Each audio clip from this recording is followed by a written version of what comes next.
ఒకసారి మా కొలీగ్ శివశంకర్ ఉన్నారు అక్కడ పోలీస్ స్టేషన్ దగ్గరే, ప్రస్తుతం ఎక్కడైతే ప్రెస్ మీట్ పెట్టారో అదే చోట ఉన్నారు. శివశంకర్,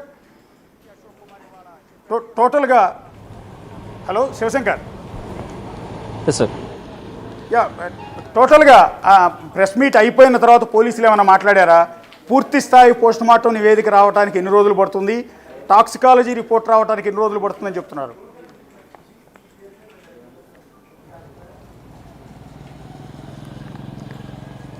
ప్రెస్ మీట్ అయిపోయిన అనంతరం కూడా పోలీసులు ఎటువంటి చర్చ జరపలేదు. అదేవిధంగా చూసుకున్నట్లయితే దీనికి సంబంధించి ఇంకొక 10 రోజులు సమయం పట్టొచ్చని కూడా ప్రైమరీ ఎస్టిమేషన్ అయితే వేస్తున్నారు. అయితే ఇప్పటి వరకు కూడా కేసుకి సంబంధించి పూర్తి సీసీ ఫుటేజ్ అంతా కూడా ప్రథమంగా వారు కంక్లూడ్ చేయట్లేదు, కానీ చెప్పకనే చెప్పారు యాక్సిడెంట్ అని.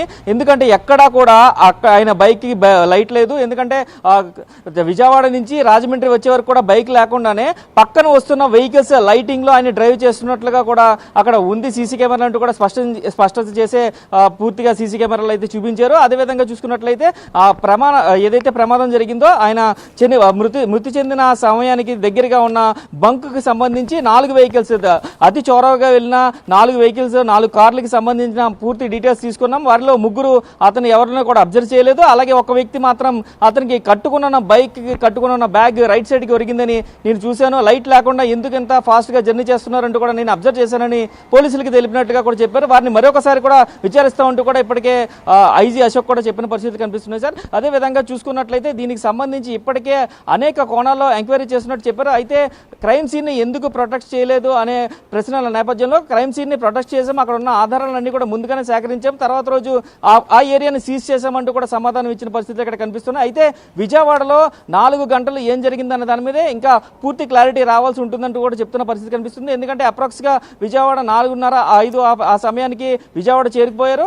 9 వరకు కూడా ఫోన్కి మెసేజ్లు కానీ కాల్స్ కానీ రాలేదు. సో ఆ సమయంలో ఏం జరిగింది, ఆయన ఎక్కడికి వెళ్ళారనేది మాత్రం ఆ సీసీ ఫుటేజ్ సంబంధించిన క్లారిటీ మాత్రం ఇంకా రాలేదు.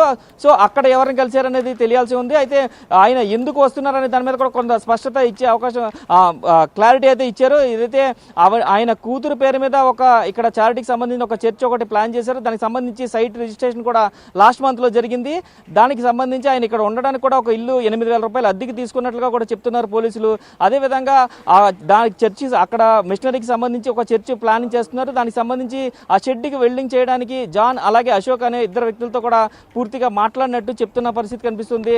అదేవిధంగా దీనికి సంబంధించి టోటల్గా ఇప్పటి వరకు కూడా ఎక్కడ మిస్లీడ్ లేదు కేసులో. ఆయన రోడ్డు జర్నీలో మాత్రం ఎటువంటి ఇబ్బంది జరగలేదని చెప్పే ప్రయత్నం అయితే పోలీసులు చేసినట్టుగా కనిపిస్తుంది. అశోక్, అంటే ఎందుకు బైక్ ఎందుకు వెళ్ళిపోయిందని అడిగినప్పుడు ఏం చెప్తూ ఉన్నారు?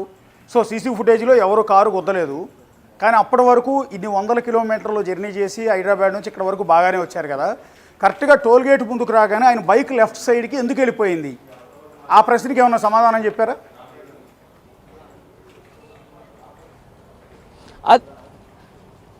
ఆ ప్రశ్నకి సమాధానం చెప్తూనే అది ఖచ్చితంగా ఏదైతే పోస్ట్ మార్టం రిపోర్ట్లో రావాలంటే ఆయనకి హార్ట్ స్ట్రోక్ వచ్చిందా లేదంటే అంతకుముందే ఆయన అన్కాన్షియస్ అయ్యారా అనేది మాత్రం పోస్ట్ మార్టం రిపోర్ట్లో తెలుస్తుంది అంటూ కూడా సమాధానం ఇచ్చుకుని వచ్చారు. అయితే అప్పటి వరకు బాగా డ్రైవ్ చేసిన ఆయన ఒక్కసారిగా ఎందుకు పక్కకు ఒరిగిపోయారని దానికి మాత్రం పూర్తి స్పష్టత అయితే ఇవ్వలేదని చెప్పుకోవచ్చు. బేసిక్గా ఇంకొకటి ఉంది అనుమానం.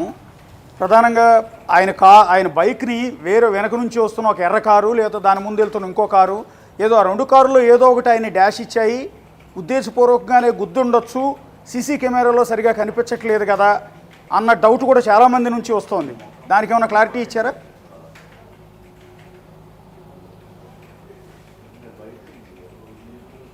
ఇప్పుడు చూసుకున్నట్లయితే ఏదైతే నయారా బంకుల దగ్గర గుర్తించిన సీసీ ఫుటేజ్ సంబంధించి 50 లెన్స్ వేసి జూమ్ చేసాం, దాన్ని అల్ట్రా మోషన్ చేసి కూడా చూపించాం. ఆ వెహికల్ డిస్టెన్స్ కూడా చూపించే ప్రయత్నం చేశారు. వెహికల్కి ఎంత డిస్టెన్స్ ఉన్నదన్నది కూడా ఆరో మార్క్ పెట్టి రౌండ్ అప్ చేసి కూడా ఇప్పుడు ఎస్పీ చూపించే ప్రయత్నం అయితే చేశారు. సో బైక్కి డిస్టెన్స్కి మినిమం ఒక 5 ఫీట్ వరకు కూడా గ్యాప్ ఉందంటూ కూడా ఆ సీసీ కెమెరాకి సంబంధించి ఆ అల్ట్రా మోషన్ వీడియోలో అయితే మనకి క్లారిటీగా కనిపిస్తుంది. కాబట్టి బైక్కి ఆ కార్ ఢీకొనలేదంటూ కూడా వారు నిర్ధారించి చెప్పేస్తున్న పరిస్థితి ఇక్కడ కనిపిస్తుంది. అశోక్, అంటే ఫ్యామిలీ మెంబర్స్తో కూడా మేము మాట్లాడాము, వాళ్ళ నుంచి మాకేం డౌట్స్ రాలేదు అన్న మాట కూడా ఐజీ గారు అన్నారు ఒకసారి. అంటే ఒక టీం హైదరాబాద్ వచ్చిందా, ఏంటి దాని ఉద్దేశం?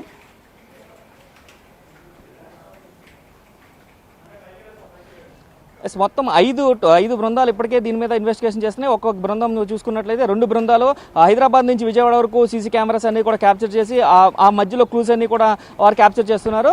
విజయవాడ నుంచి రాజమండ్రి వరకు అంటే ఘటనా స్థలం వరకు కూడా 2 టీమ్స్ ఇక్కడ వర్క్ చేస్తున్నాయి. అయితే ఒక టీం మాత్రం హైదరాబాద్లోనే వారి ఎవరైతే ప్రవీణ్ పగడాల హౌస్ దగ్గర ఉండి వారి ఫ్యామిలీని పూర్తిగా ఇంట్రాగేషన్ చేశారు. అదేవిధంగా వారి దగ్గర నుంచి వివరాలు అడిగి తెలుసుకున్నారు. వారికి థ్రెటనింగ్ ఉందా ఏంటి అనేది కూడా వారి స్టేట్మెంట్ కూడా ఆన్ కెమెరా కూడా రికార్డ్ చేసినట్టుగా కూడా మనకి సమాచారం అందుతుంది. వారు చెప్పిన దాన్ని బట్టి వారు ఇచ్చిన స్టేట్మెంట్ బట్టి మాకు ఎవరి మీద అనుమానాలు లేవంటూ కూడా వారు స్టేట్మెంట్ ఇచ్చినట్లుగా కూడా ఇప్పుడు ఎస్పీ కూడా బహిర్గతం చేసిన పరిస్థితి ఇక్కడ కనిపిస్తున్నాయి. సో ఈ నేపథ్యంలో వారిని ఎవరైనా బెదిరించారా లేదా అనే క్వశ్చన్స్ కూడా ఫుల్ స్టాప్ పడిపోయే అవకాశం కనిపిస్తుంది. ఎందుకంటే ఆ కుటుంబ సభ్యులకి ఎటువంటి అనుమానాలు లేనప్పుడు ఎవరు కూడా ఏం చేయలేరు కాబట్టి వారికి అంటే ఇప్పుడు బెదిరింపుల నేపథ్యంలో ఆయన హత్య చేశారనే నేపథ్యంలో వారికి అనుమానాలు ఉండాలి కదా. అనుమానాలు ఎందుకు లేవు, వారికి ఎవరి మీద అనుమానం లేదు, మాకు ఎవరికి థ్రెటనింగ్ కాల్స్ అనేవి ఏమీ లేవు అంటూ కూడా వారు చెప్పినట్లుగా కూడా ఒక స్టేట్మెంట్ కూడా మీ వీడియో ముందు రికార్డ్ చేసామంటూ కూడా ఎస్పీ క్లారిటీ ఇచ్చే